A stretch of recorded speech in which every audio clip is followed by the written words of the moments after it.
tecnológicos, eu queria primeiro chamar Sihan Hassan. Uma salva de palmas, eu vou introduzir ela um pouco melhor, mas primeiro, meu bem, seja bem-vindo à nossa arena, fique à vontade. Para introduzir a nossa convidada palestrante aqui no nosso painel, ela é nascida na França, economista, chegou ao Brasil nos anos de 80, trabalhou nas empresas como PwC e IBM, onde passou pelos setores de siderurgia, indústria farmacêutica e varejo, atuando em projetos para as áreas financeiras e de supply chain. Fez uma transição para a área de tecnologia em 2008, quando aceitou o desafio de ser gerente de TI para a unidade de minério de ferro na Anglo American. Em 2010, assumiu o cargo de diretora de TI para a América Latina, agregando os negócios de cobre e níquel para o Chile e Peru. Em 2023, recebeu o prêmio de CIO do ano pela IT Forum, na categoria Siderurgia, Metalurgia e Mineração, e atua como vice-presidente da MCEO, uma associação não lucrativa que busca atrair e apoiar mulheres na carreira de tecnologia. Uma salva de palmas à nossa primeira palestrante aqui no nosso painel. É uma honra muito grande ter você com a gente. Muito obrigado, meu bem. A nossa próxima palestrante é Cíntia Zanoni. Uma salva de palmas para Cíntia. Meu bem, seja bem-vinda à nossa arena. Fique à vontade aqui também.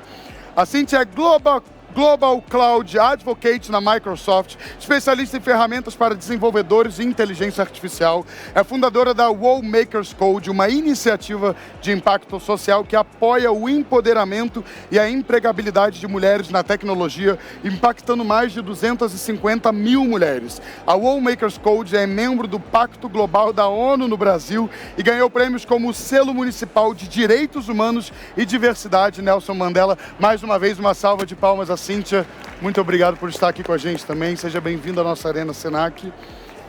A nossa próxima palestrante é Fernanda Sabino. Mais uma salva de palmas, porque nunca é demais aplaudir e recebê-las. Ela, meu bem, seja bem-vinda. A Fernanda é executiva de TI na Komatsu, formada pela FGV e algumas especializações em institutos como INSPER e Harvard, palestrante mentora e coautora do livro Mulheres na TI e fundadora da Confraria de Vinhos para Mulheres, Woman in Wine e do Forge, onde aborda temas relacionados à liderança a partir do feminino. Nos últimos anos, além da carreira corporativa, tem se dedicado a estudar sobre características do feminino, liderança feminina e trabalhos que contribuam com o desenvolvimento e participação das mulheres na TI e dentro das organizações, buscando sempre o equilíbrio entre o masculino e o feminino. Mais uma grande salva de palmas. Fernanda, mais uma vez, que alegria ter vocês aqui com a gente. Muito obrigado.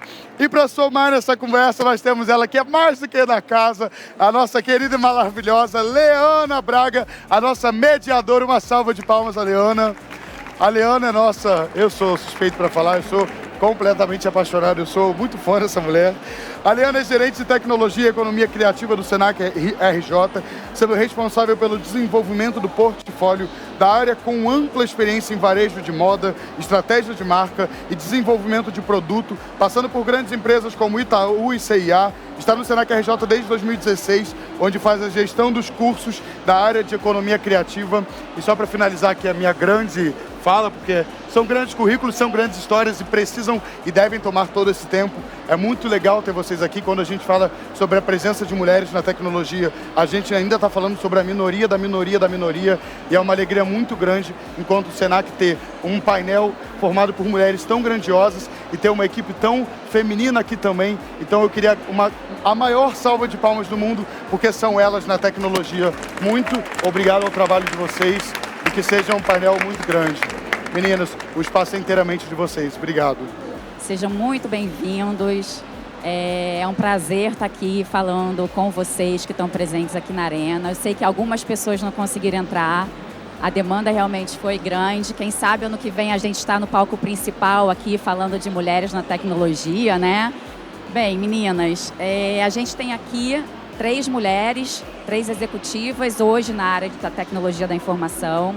3 mulheres que hoje contribuem 100% para o engajamento do gênero feminino, transformando a vida de mulheres, dando oportunidades de novas carreiras e elas vêm de histórias diferentes. Então, esse primeiro momento aqui desse painel vai ser para a gente conhecer um pouquinho da história de cada uma, né?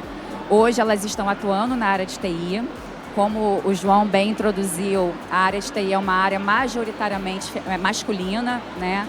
A gente está num processo aí grande de mudança e que bom que ele já está acontecendo. Então a gente tem aqui, acho que 3 mulheres que chancelam essa mudança e principalmente exercendo um cargo de liderança, porque quando a gente fala que um cargo de liderança, ele tem a responsabilidade de trazer gente junto. Então acho que isso é a grande importância aqui desse momento, mas que eu tenho certeza que não foi fácil, né, elas chegarem até onde elas chegaram. A gente vem estudando muito também dentro do Senac esse papel da gente como uma empresa de educação, uma instituição de educação que promove a inclusão. Então, como é que a gente consegue levar isso e cada vez mais formar mais meninas dentro da área de tecnologia? A gente entende que existem alguns fatores que dificultam isso, né? A falta de conhecimento da área, o preconceito. Então, eu acho que aqui agora é o momento para a gente poder saber um pouquinho da trajetória delas, para vocês poderem conhecer e para elas trazerem aqui quais são os principais desafios, né, que vocês enfrentaram e quais são os desafios que vocês acham que as mulheres ainda estão enfrentando para que elas galguem carreira na área de tecnologia e, quem sabe, também no futuro uma liderança dentro da área. Fiquem à vontade para começar.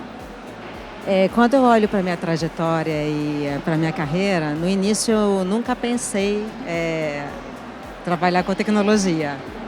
Mas foi um convite feito por um diretor, homem, que me pegou de surpresa, mas ao mesmo tempo eu sempre gostei do novo, sempre gostei de desafios.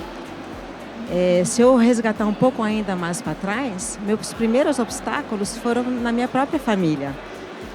Meu pai, primeiro, ele não queria que eu estudasse economia, ele queria que eu estudasse ou medicina ou engenharia, que ele acreditava que só isso poderia dar uma carreira. Eu enfrentei e fiz economia. Depois eu fui fazer um estágio, na época se chamava Docenave, que é Vale do Rio Doce, e do Vale do Rio Doce Navegação, né?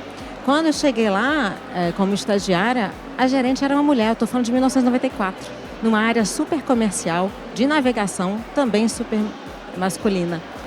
Isso me inspirou demais, porque para mim, assim, eu posso ser essa mulher um dia, de muito sucesso.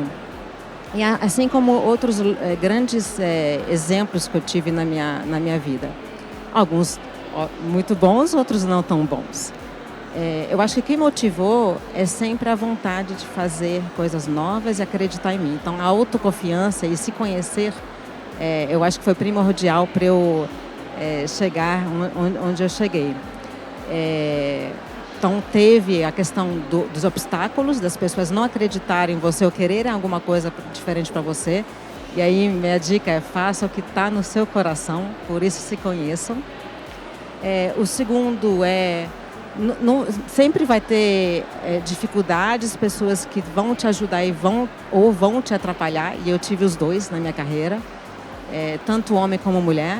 Porque, infelizmente, a gente ainda vê algumas mulheres não ajudando as outras. Eu tive alguns casos de pessoas perguntando o que eu estava fazendo ali no início da minha carreira de TI. Como vocês escutaram, eu não sou uma pessoa técnica. Eu era uma pessoa que trabalhava com processos financeiros e supply chain, compras, logística, produção. Eu era uma usuária. Mas isso não impede que você aprenda a parte técnica, desde que você entenda muito bem o que é esperado de você e que você corra atrás para fazer essa entrega. Então, gestão de riscos, gestão de cronograma, gestão de pessoas, gestão de relacionamentos foram que me levaram onde estou. Bom, eu também não vim de TI. Eu fui parar na TI quase 20 anos depois. Mas eu acho que, bem lembrado, assim, os desafios já começaram na minha infância. Gente, minha família é caipira do interior paulista, entendeu? Eu sou a primeira mulher com faculdade na minha família. Fazer faculdade não era uma opção, porque todo mundo é muito simples, né? Então eu fui programada para ser do lar, de verdade, assim, e de forma alguma minimizando, tá? Mas era imposto para mim, né? Então eu fiz, curso de crochê, de tricô, de pintura em guardanapo, eu fui catequista, eu fiz tudo, vivia tudo na igreja, assim. Mas me incomodava muito o meu valor ser julgado por uma calçada limpa ou não, se um vidro estava limpo ou não, se a panela está bem areada. Eu fui moldada, então eu peguei até certa raiva de atividades domésticas durante um tempo, porque eu fiz faculdade meio que na rebeldia. Eu fui fazer magistério, fiz um ano de magistério, dei aula no primeiro ano e falei, não é isso. Mas não tinha referência mesmo em tecnologia. Tecnologia na época era CPD, né? Era o analista, o estagiário que fazia tudo, não tinha proporção na relevância que tem hoje na vida da gente. Mas eu tinha uma inquietude dentro de mim que eu falava, não é esse o caminho. Que hoje a gente fala de intuição, mas eu não tinha nem maturidade para entender o que é isso, né? E fui dar um jeito, né, de já começar a trabalhar. Eu trabalho desde os 12 anos para fazer a minha faculdade para conseguir bancar. Então eu acho, né, de muito assim de aprendizado é que a gente se mantém em movimento, né? Eu sou muito curiosa, eu gosto de estudar, eu gosto de ler, eu gosto de consumir conteúdos mais diversos assim, sobre poesia, sobre tecnologia, sobre qualquer assunto que me desafie, que seja novo. Então isso me ajudou. Acho que é repertório de vida, criar repertório de vida para que a gente esteja preparada para o que a gente quer conquistar. Eu queria ser executiva internacional, eu sabia disso, tanto é que eu me formei em comércio exterior. Agora, jamais pensei em trabalhar com tecnologia, que minha vida, minha carreira fosse seguir o caminho que seguiu. Mas eu acho que esses movimentos me levaram a ser quem eu sou hoje, sem dúvida. E tudo que eu vivi na minha história, né, da minha carreira, desde quando eu trabalhei numa loja de sapato, papelaria, fui estagiária, compõe quem eu sou hoje. E eu uso dessas ferramentas todas no que eu faço hoje. Então, eu acho que se for a dica assim, que eu deixo, assim, se mantenha em movimento, crie repertório de vida sem julgamento da ação, do que você está. Conteúdo é conteúdo, experiência é experiência. E acho que vocês duas têm muito em comum pelas histórias que vocês contaram, que é essa questão do querer fazer, a curiosidade, então assim, não se acomodar. Então são coisas assim que a gente acha que é simples, né? Mas muitas vezes falta o empoderamento, falta o encorajamento. Super interessante a história de vocês. Obrigada. Cíntia, conte um pouquinho, então, da sua versão aí para a gente poder aprender e se inspirar também. Não, vamos lá, que inclusive até me super me identifiquei com a Fernanda, porque eu também fui catequista, né? A gente vem de uma formação talvez mais estruturada, mais tradicional, e gostei muito do ponto de se manter em movimento e ao mesmo tempo também se apaixonar pela sua própria jornada, por quem você é. Eu acho que eu tive diversos assim, desafios, tanto na questão de gênero, mas também preconceito por condição financeira, que a minha família de super baixa renda, do interior lá do Rio Grande do Sul, então vocês já vão notar, né, o meu sotaque logo mais.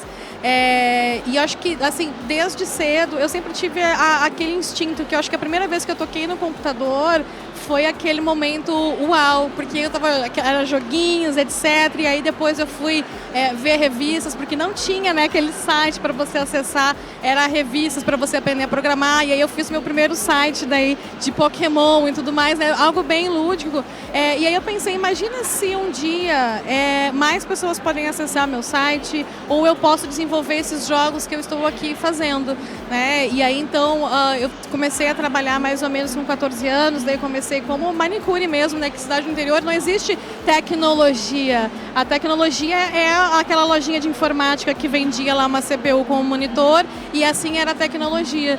E aí, então, eu fui desde cedo pensando, olha, se eu quero mais livros, se eu quero mais coisas, eu preciso me movimentar. Eu preciso buscar alternativas para que eu possa chegar nesse ponto. E aí, já no meu ensino médio, eu fiz um curso técnico, daí eu comecei como estagiária. Minha primeira experiência na área de tecnologia, eu entrei como desenvolvedora, e aí eu fui movimentada para a área de design, né, porque eu era a única mulher dentro da empresa, e aí as mulheres, né, são mais artísticas, né, têm um olhar especial, e eu nem sabia mexer no programa de design. Até hoje eu não sei fazer design. Tanto que a primeira marca da Makers Code, eu desenhei ela com muito sacrifício, né? Pensando, vou dar vida para esse trabalho que eu faço.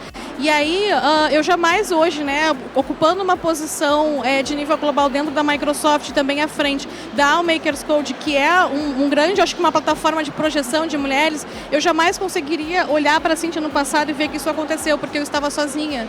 Hoje eu tenho muito orgulho de ver o quanto que as mulheres conseguem se conectar e ver que a mulher que está do seu lado, ela não é a sua competidora.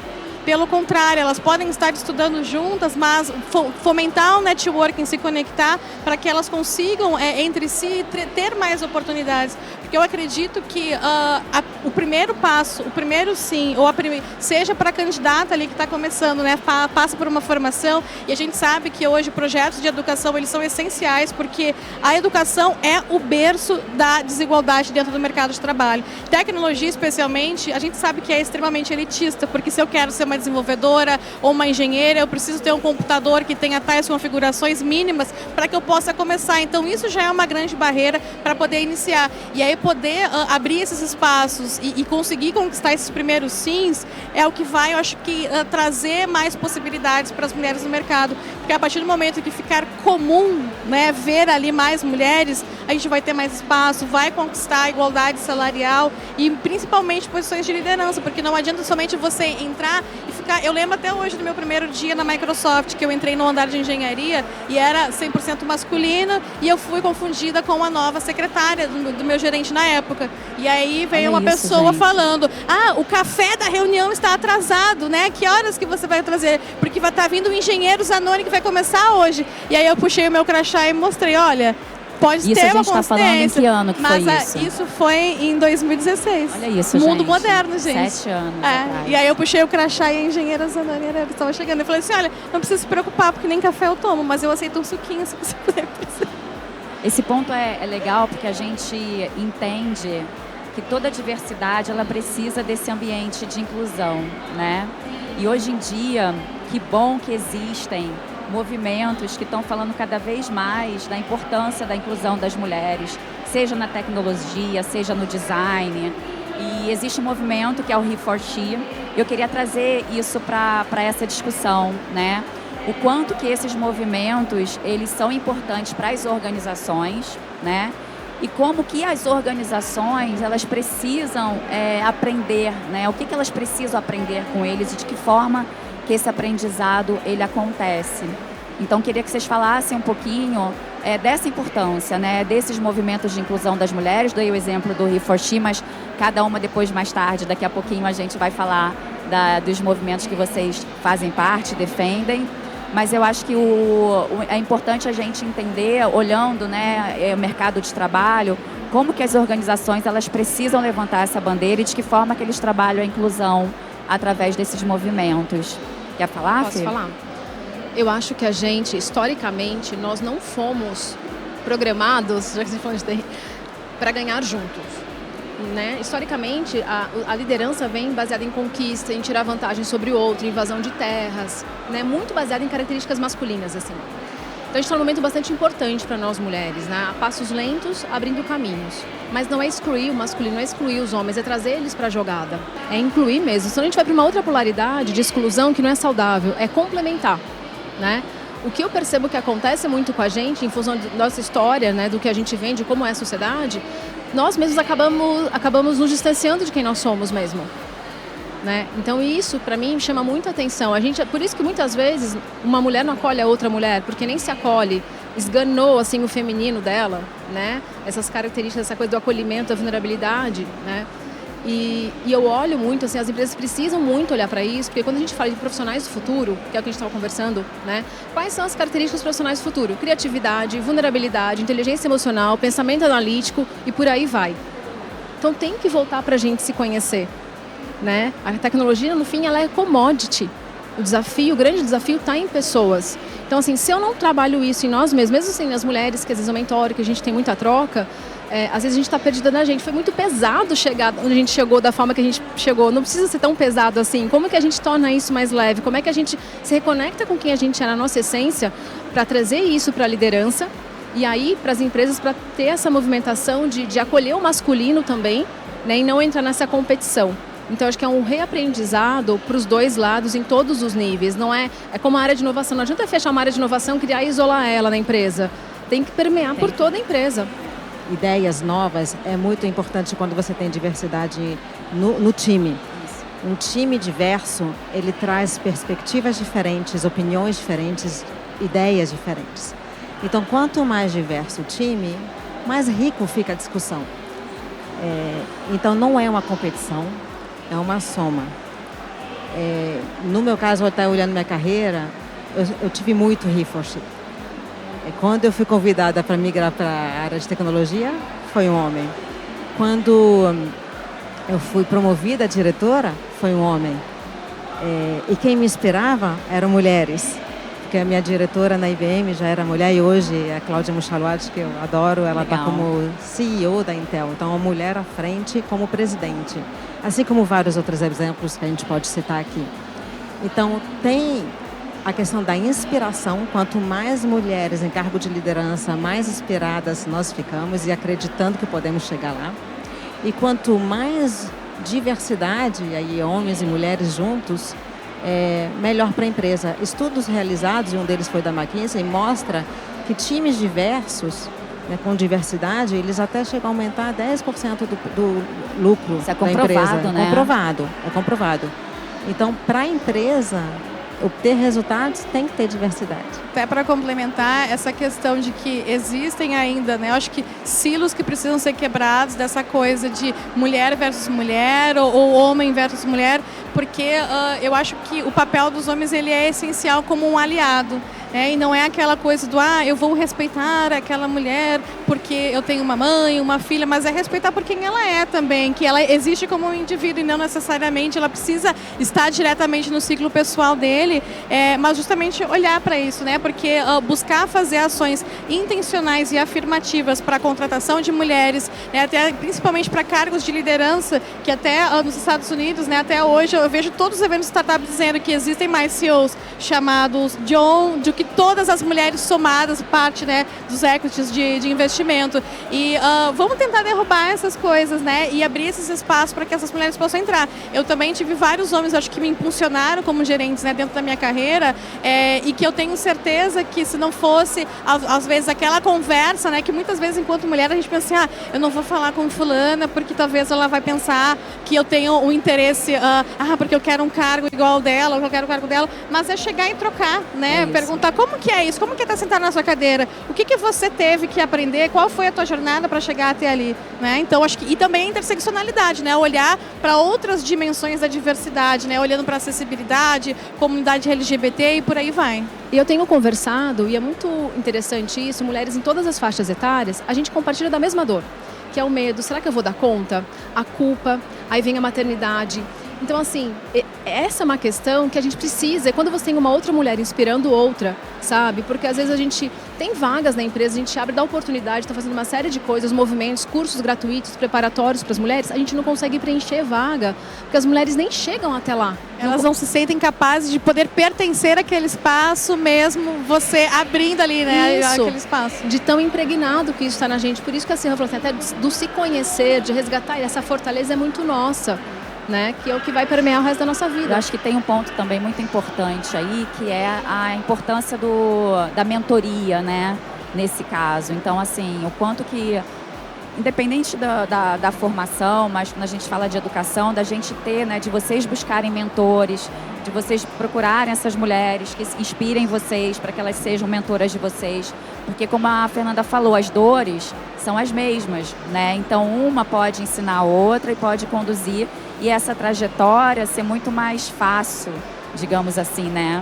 A dica que eu dou é, busque a rede de apoio. A melhor forma de você sair de uma situação onde a tua competência ou o teu sonho é colocado em jogo. E vai acontecer, porque nem tudo é flores, nem tudo são flores. O que eu fiz nas duas situações é justamente buscar tanto homens como mulheres, seja para mentoria, seja para trocar uma ideia, seja para revisar um trabalho junto, porque aquilo me dava também força para eu ir além. A questão da autoconfiança, né? O quanto que isso é extremamente importante, principalmente diante de todos os preconceitos que a gente passa. E aí, nessa questão da autoconfiança, que também é uma fala da Fernanda, a gente, nessa nossa, não gosto de falar essa palavra, mas nessa nossa luta por espaço, a gente acabou se enrijecendo, né? Então, a gente tem, as mulheres, por si só, elas já têm características comportamentais que hoje em dia, como a Fernanda falou, pensando nas profissões do futuro, são super valorizadas. Então, o quanto, eu queria que vocês trouxessem um pouquinho assim, como que vocês levam isso para a vida de vocês com exemplos muito simples. Como que a gente se colocar exatamente da forma como a gente é. Como isso faz a diferença para que os outros enxerguem o nosso potencial e efetivamente, né, o quanto que a gente consegue galgar objetivos. Chegou determinado momento da minha vida, a primeira posição executiva que eu alcancei, eu falei, gente, cadê a felicidade, né? Que eu falei, nossa, eu quero ser capa da Forbes, e quando eu for capa da Forbes eu vou fazer algum projeto para mulher. E as coisas já estavam acontecendo. Só que eu estava num relacionamento super longo, meu filho maravilhoso, numa posição executiva, eu falei, ixi, cadê? Me perdi de mim. Porque a gente vem de uma geração onde o que denomina quem você é a empresa que você trabalha e o cargo que você tem. E como eu sempre fui muito workaholic, foi um momento, mais ou menos, dos 37 anos, de me desconstruir desse lugar, sabe, de verdade. E foi uma jornada, e tem sido, há 7 anos, de muito autoconhecimento profundo, gente. Eu era catequista, hoje eu bato tambor, né? Então, mas de reconexão e resgate desse meu feminino mesmo, porque o primeiro questionamento é, como é que eu vivo a minha vida? Como é que eu lidero a minha vida? É a base da liderança. Como é que eu vou fazer pelo outro? Como é que eu vou fazer pela empresa? É isso. E aí, nunca os valores de uma empresa fizeram tanto sentido para mim como fazem hoje. E por isso que eu fiz algumas transições importantes nos últimos Escolhas, anos. né, Fernanda? Escolhas mesmo, que eu falei, isso aqui para mim é um valor que eu não abro mão. E eu acho que nesse caminho também, né, da autoconfiança, porque não é uma vitamina que você toma e diz assim, estou super autoconfiante e pronta. Hoje na minha startup eu vou alcançar lá 10 milhões. Mas eu acho que literalmente você conhecer bastante da sua história, se inspirar em outras mulheres, outros homens também que são profissionais. Eu acho que não ter vergonha de chegar e perguntar e tentar entender quem é o ser humano por trás daquele crachá que está ali trabalhando, né, das 9 às 6. Porque todo mundo tem uma vivência, alguns com mais facilidade, outras menos, mas o ponto de inspiração e referência que hoje, eu já tenho mais de 15 anos de tecnologia, e aí olhando para trás, não se falava sobre equidade de gênero, não se falava sobre equidade racial, liderança, mulheres, e hoje a gente tem tudo isso, então acho que é muito mais suave você fazer essa transição, e é uma transição que ela não precisa ser solitária. E aí, obviamente, que nesse caminho, você precisa buscar orientação, precisa buscar meios para que você possa acessar as oportunidades, seja de formação ou de empregabilidade, e ver a outra mulher, né, como uma referência, mas nunca como uma régua, porque isso ao mesmo tempo, acho que eu vejo muito das nossas alunas que estão em transição de carreira ali, que estão a partir dos seus 35 anos, que tem uma pressa e uma ansiedade do que eu preciso conquistar agora porque eu perdi muito tempo, só que na verdade tudo que ficou para trás não tem que ser deletado. Eu tenho coisas que até hoje eu uso na minha profissão. Experiência. Exatamente. E é isso que eu acho que nos torna únicos, e é isso que abre, né, um mundo de possibilidades. Então acho que isso é essencial para a gente conseguir, né, acho que alcançar a representatividade que nós temos. O que a gente vê são os valores, como você comentou, Fernanda, de cuidado e respeito, de colaboração, que são realmente, não estão ali só no papel. A empresa realmente busca por isso. Então, você se identificar com o local que você trabalha, acho que é o primeiro passo. Junto com você se conhecer e você desafiar seus limites, fazer o que você quer. Então, hoje, eu vejo que eu estou numa empresa que realmente pratica seus valores. E não é fácil, tá? Não é porque só pratica os valores que você vai achar tudo mil maravilhas. Eu sei que, por exemplo, nas nossas minas ainda temos muito a evoluir. Tanto do respeito, como do acolhimento dos outros homens, como da própria estrutura das minas. Então nós temos muito a fazer, mas nos juntando e passando essas mensagens e nos ajudando, tanto homens como mulheres, a gente consegue mudar. A gente já está chegando aqui ao finalzinho, na verdade eu vou estourar um pouquinho o tempo, vocês me perdoem, mas vou ser rápida. Falando só em colaboração, acho que é importante a gente também passar informação para vocês, para quem não sabe. Acho que hoje existem vários incentivos de networking, de mentoria, coisas que a gente falou aqui que é importante. Programas de estímulo à capacitação profissional para a inclusão de mulheres na área da tecnologia. Nós do Senac, a gente lançou um programa há 2 anos chamado Elas na Tecnologia, que promove não só o aumento de alunas nos cursos de formação de tecnologia, mas na contratação de professoras na área de tecnologia. Então, a gente olha, né, o nosso ecossistema como um todo, e assim como o Senac, as meninas aqui também, cada uma tem, né, fazem parte desses programas de incentivo. A gente tem muito pouco tempo, mas eu queria que vocês falassem um pouquinho de cada um e a importância, né? Só para que acho que Sirhan e Cíntia podiam falar bem rapidinho, para a gente poder finalizar aqui. É um orgulho aqui estar representando a MCIO como vice-presidente da organização. É uma organização que oficialmente... É uma organização sem fins lucrativos que oficialmente foi criada há 2 anos atrás, mas ela já existe desde 2002. Nós temos vários pilares, como academia, docência, empreendedorismo. Então, são várias formas e nosso puro objetivo é trazer mais mulheres para a área de tecnologia e ajudá-las a crescer nessa carreira. Sim. Bom, vou falar um pouco então sobre o Makers Code, inclusive as meninas também estão aqui nas redes sociais, caravana ali as meninas. Nós somos então uma organização sem fins lucrativos, e nós atuamos entre 2 vertentes, que é a primeira é a educação, então nós temos diversos programas de formação, todo de desenvolvimento, ciência de dados, IA, certificações técnicas, e justamente olhamos para essa questão de orientação de carreira, não só na perspectiva técnica, mas também no desenvolvimento pessoal e empregabilidade. Eu acho que uma palavra, né, uma frase, digamos assim, que representa muito, acho que esse momento da sociedade, falando de inclusão de mulheres, é uma puxa a outra. Eu acho que vocês trouxeram isso pra gente. Queria agradecer, a trajetória de vocês é extremamente inspiradora. Queria agradecer a presença de vocês. Como eu falei, eu tinha certeza que era muito conteúdo para um tempo mais curto, mas as meninas vão ficar aqui também disponíveis para quem quiser trocar uma ideia. E mais uma vez, obrigada pela presença de todos.